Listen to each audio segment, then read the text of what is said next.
It's not just the capital cities celebrating today. Regional towns are getting ready for an influx of tourists and returning family members. After 130 days, we're finally free and it's time to plan some rides again. For our first trip, we decided on a camping trip in Capertee Valley, a couple of hours west of Sydney. It's fair to say we were just a tad excited.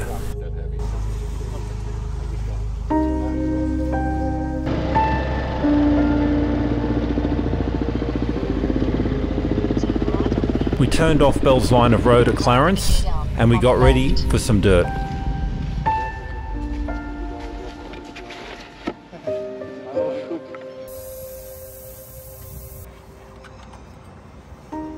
For the first leg, it was dirt through Newton's Plateau, down Blackfellow Hands Track and meeting some mates at Walgan Road.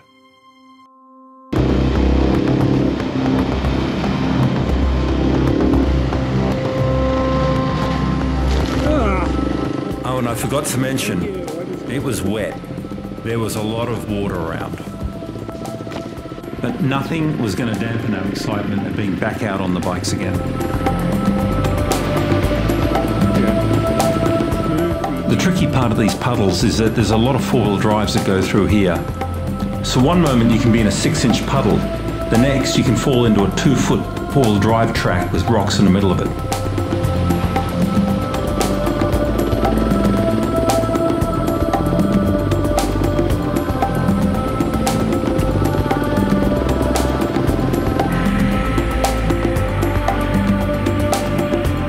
There you go.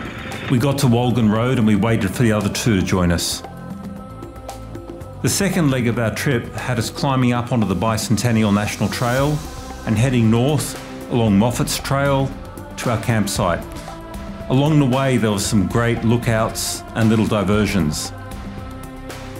But first we had a little steep climb to negotiate. The lighter bikes like the 690 and 701 skated up without any issues at all. Same with the mid-size bikes. But we had two big bikes with us and it was a little bit more challenging for them.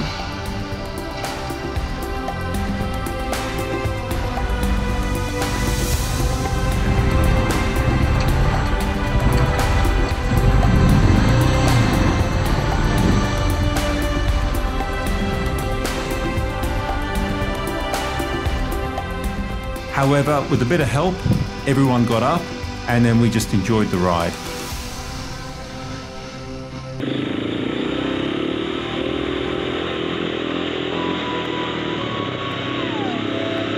And it was fast, it was flowy, it was beautiful, and it was just amazing being back out enjoying adventure riding again. The lookouts were spectacular and they really did make this ride quite memorable. For the first time in years, got my feet crossed the border from a land of tears. Ain't no way I'm going back under. Got my eyes in the wild blue yonder. Will I be on the horizon? Let's go find out.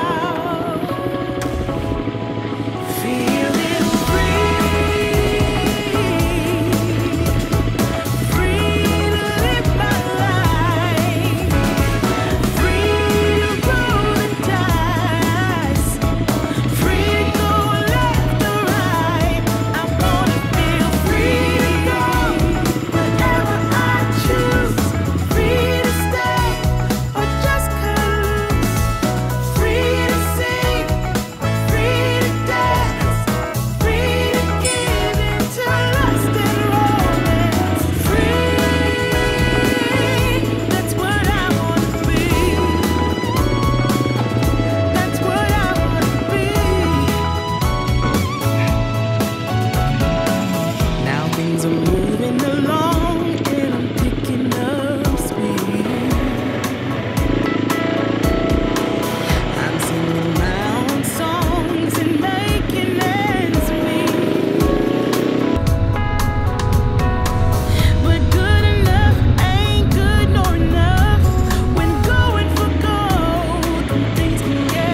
After an amazing day's riding, we made our way through the private property to our campsite for the night.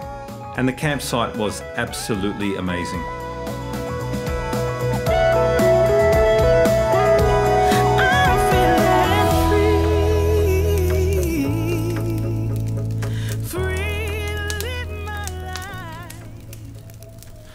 So if you like camping, here's a tip for you. If you haven't seen a site called Hip Camp, I highly recommend it.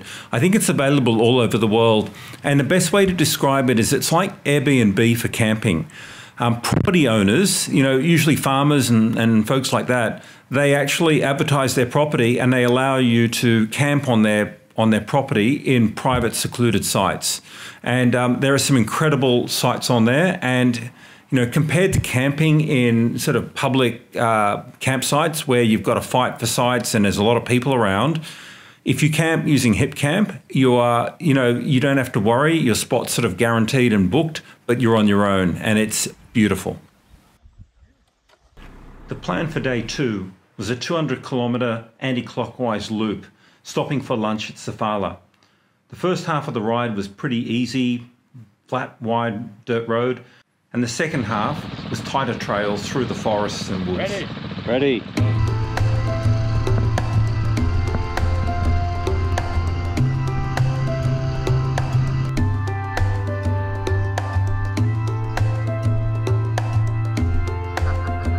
Raining all day.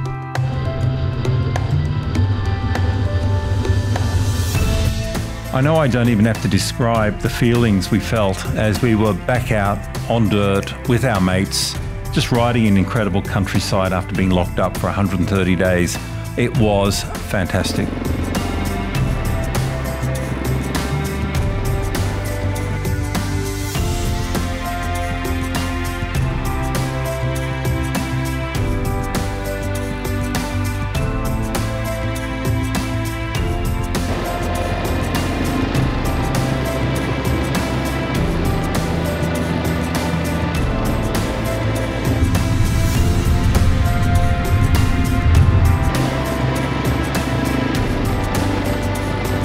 The riding out to Safala was absolutely beautiful.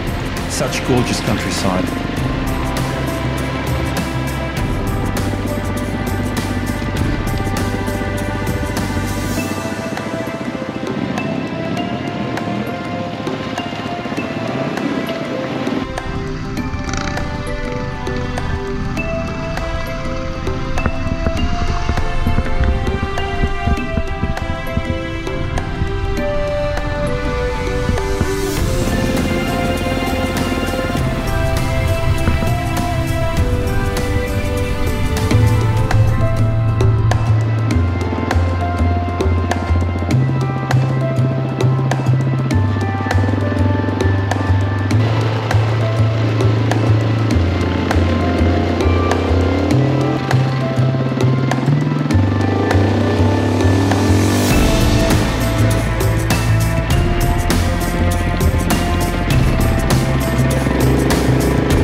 Safala's a beautiful old town. We stopped in front of the pub and had a great feed just across the road.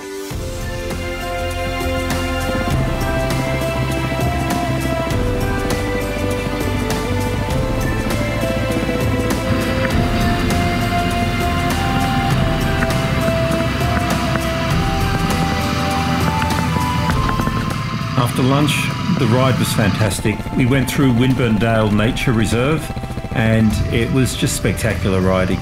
Really good fun.